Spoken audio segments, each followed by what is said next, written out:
Question number 21 क्या लिखा है? A uniform rod of mass m and length a lies on a smooth horizontal plane.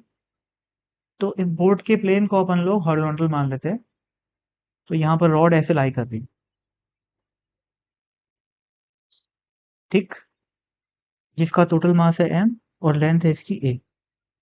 आगे, a particle of mass m moving at a speed v perpendicular to the length of the rod strikes it at a distance of a by 4 from the center and stops after the collision। क्या लिखा है? Velocity is perpendicular to the length, यानी कि इस direction में velocity ball की, और centre से a बाय 4 की दूरी पे है। तो ये डिस्टेंस कितनी हो जाएगी? a by 4। ये पार्टिकल ऐसे जा रहा है कितनी स्पीड से? v स्पीड से। मास क्या है? m।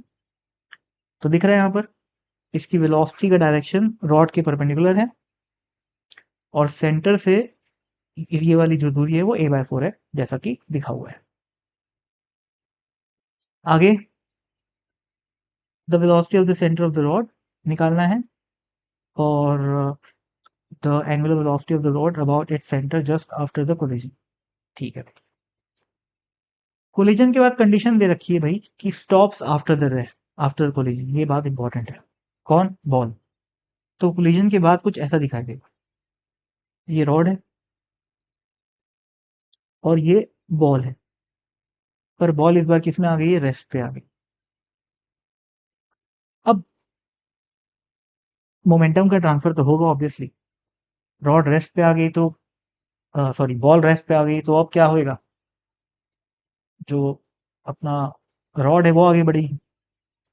तो रॉड का सेंटर है ये, तो कुछ ऐसे बढ़ेगी मान लो, जिसको अपने को VCM मान लेते हैं इसको, ठीक। अब angular momentum, sorry, simple linear momentum conservation से अपन लोग VCM निकाल सकते हैं। कैसे? Initially mv is the momentum, finally capital M into VCM। तो VCM की वैल्यू क्या आ गई? mv by m। तो एक आंसर तो ये आ गया, जो कि अपने को यहाँ दिया हुआ है। अब उन्होंने VCM को V से रिप्रेजेंट कर लिया है, कोई खास बात नहीं। आगे अपने को ओमेगा निकालना है, पर ओमेगा तो अभी अपन सोचे ही नहीं है भाई। रॉड का ओमेगा कहाँ पर है, क्या है, कुछ नहीं सोचे हम। क्या रॉड ऐसे घूमेगी या फिर ऐसे घूमेगी? सॉरी, एक ही होगी। रॉड ऐसे घूमेगी या फिर ऐसे घूमेगी, ये बात इंपॉर्टेंट है। तो अगर मैं सेंटर ऑफ मास के अबाउट देखता हूँ तो इम्पैक्ट फोर्स ऐसे लगा है, तो सेंटर ऑफ मास के अबाउट एंगुलर मोमेंटम ऐसा होना चाहिए रॉड का। इसका मतलब ये ऐसे घूम रही, इतना तो श्योर, ठीक। अभी सोचो, अगर मैं एक सिस्टम मान लेता हूं जिस सिस्टम में क्या क्या है? रॉड और बॉल। तो क्या इस सिस्टम का एंगुलर मोमेंटम कंजर्व रहेगा? बिल्कुल, किसी भी पॉइंट के अबाउट, दुनिया का कोई सा भी पॉइंट हो, एंगुलर मोमेंटम कंजर्व रहेगा। लेकिन हम लोग कौन सा पॉइंट सेलेक्ट करने वाले हैं? हम लोग सेलेक्ट करेंगे ये वाला पॉइंट। क्यों भाई? क्योंकि इसके अबाउट, इस पॉइंट के अबाउट शुरू में इसकी वेलोसिटी का एंगुलर मोमेंटम जीरो आ रहा है कि नहीं? क्योंकि इस पॉइंट से ही पास हो रही। तो इनिशियली एंगुलर मोमेंटम जीरो है अगर सिस्टम का, तो फाइनली भी जीरो होना चाहिए।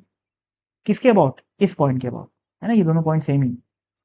अब इस पॉइंट के अबाउट इस वेलोसिटी की वजह से साफ दिख रहा है जो मोमेंटम है, एंगुलर मोमेंटम, वो क्लॉकवाइज डायरेक्शन में है, ठीक है।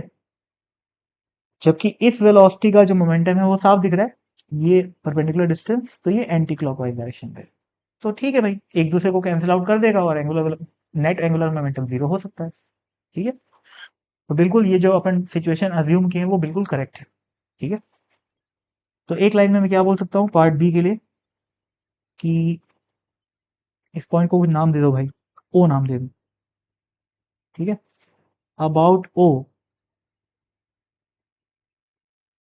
Initially the angular momentum is zero, ठीक है। हेंस फाइनली जो एंगुलर मोमेंटम आएगा वो भी क्या होना चाहिए? जीरो होना चाहिए, ठीक। फाइनली एंगुलर मोमेंटम कैसे लिखेंगे भाई?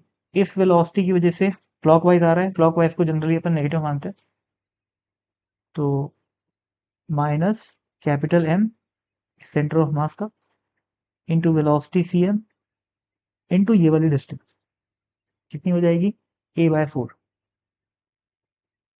प्लस ये वाला जो एंगुलर मोमेंटम है वो पॉजिटिव है एंटी क्लॉकवाइज, कितना होता है वो, I C M into omega, ये चीज़ जीरो आनी चाहिए। तो इसका मतलब I C M into omega should be equal to M into V C M into a/4। I C M क्या होता है भाई, capital M L square by 12 into omega is equal to capital M into V C M की value अपन यहाँ पर calculate किए हैं, तो M V by capital M into a/4। Solve कर लो, क्या कट रहा है, ये कट रहा है एम एम, और ये 4 और ये 3 आ जाएगा, और ये यार ये एक छोटी सी प्रॉब्लम है यहाँ पर, एल और ए दोनों एक ही है ना, यहाँ पर मैंने एम एल स्क्वायर बाय 12 लिख दिया है, पर वो ए लिखना चाहिए क्योंकि रॉड की लेंथ ए दे रखी है, तो कोई बात नहीं, लिख लेते हैं इसको, एम एल स्क्वायर की जगह एम ए स्क्वायर लिख लेते हैं, ठीक है। तो ये ए और ये ए खत्म, ओमेगा की वैल्यू आ गई 3mv divided by capital M into A, ठीक है। अब वैसे तो यहीं पर क्वेश्चन खत्म हो गया था, बाकी सब तो कैलकुलेशन है, यहाँ क्यों, बल्कि यहीं पर खत्म हो गया, ठीक है।